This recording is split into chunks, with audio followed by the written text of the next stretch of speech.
ময়নাগুড়ির বিভিন্ন বাজারেই মিলছে নতুন ধানের চাল চিড়ে। বাঙালির ঘরে ঘরে পালিত হচ্ছে নবান্ন উৎসব। বাঙালিদের অন্যতম একটি পার্বণ হলো নবান্ন, অর্থাৎ ধান কেটে ঘরে তুলে সেই ধান থেকে চাল চিড়ে করে দেবতাদের উৎসর্গ করা।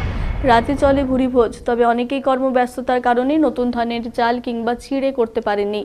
তাদের জন্য বাজারে পাওয়া যাচ্ছে নতুন ধানের চাল, চিড়ে, মাসকলাই, ডাল, সুপুরি, পান, নতুন শাকসবজি সহ নবান্ন উৎসবের যাবতীয় উপকরণ।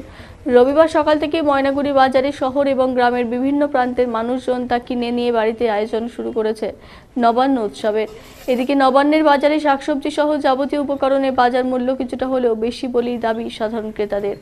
অন্যদিকে ময়নাগুড়ি বাজারে নবান্নের উপকরণ নিয়ে আসা বিক্রেতারা জানান, গতবারের তুলনায় খুব একটা বেশি নেই জিনিসপত্রের দাম, তবে গতবারের তুলনায় এবার নবান্নের জিনিসপত্র তাদের ভালো বিক্রি হয়েছে।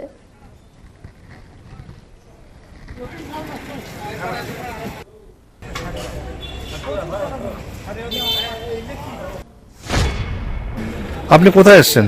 আমি মার্কেটে বাজারে বাজার করতে এসেছি। ময়নাগুড়ি বাজারে। ময়নাগুড়ি বাজারে। তো কি বাজার করলেন আজকে? এখানে আমি নবান্নর জন্য চাল নিচ্ছি, চিড়া নিচ্ছি নতুন আর কি।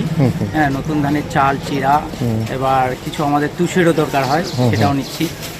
সুপারি নিব, নতুন সুপারি, এগুলোই আর কি। ডাল নেবেন? মাসকলাই? হ্যাঁ নিব, মাসকলাই ডাল নেব, নতুন যে কোনো সবজি এগুলো আমরা মানে নবান্নের জন্য। বললাম আপনি বাজার কিরকম আছে? বাজারের দাম বেশি আছে? বাজারে এখন মোটামুটি চড়াই আছে, প্রত্যেকটা দামেই চড়া আর কি। হ্যাঁ, কোনোটায় কম নেই, সবগুলোই চড়া এখন। আপনি কোথায় এসেছেন? আমি বললাম আপনি কোথায় আসছেন? আমি তো ময়নাগুড়ি বাজারে আসছি। বলে কি নিয়ে আসছেন? এই নতুন ধান, চাল, চিরা, যেগুলো নতুন লাগে, সুপারি, পান, এসবই নিয়ে আসছি। এগুলো বাজারে দিতে হয় না, আমি তো প্রত্যেক বছরে আসি, তাই এই বছরও নিয়ে আসছি। তো বাজার কিরকম? বাজার তো গত বছরের তুলনায় একটু ভালো হয়েছে। আবার ভালো হয়েছে। বাজার যেরকম সেরকমই চলছে। কবে থেকে আপনারা বিক্রি শুরু করেছেন? আমরা তো কালকের থেকেই শুরু করছি, কালকেও কি বেচছি, আজকেও বেচছি। কি কি বিক্রি করছেন? নতুন ধানের চাল, চিরা, সুপারি, মাসকলার ডাল, তিল, এসবই তো বিক্রি করছি। খই।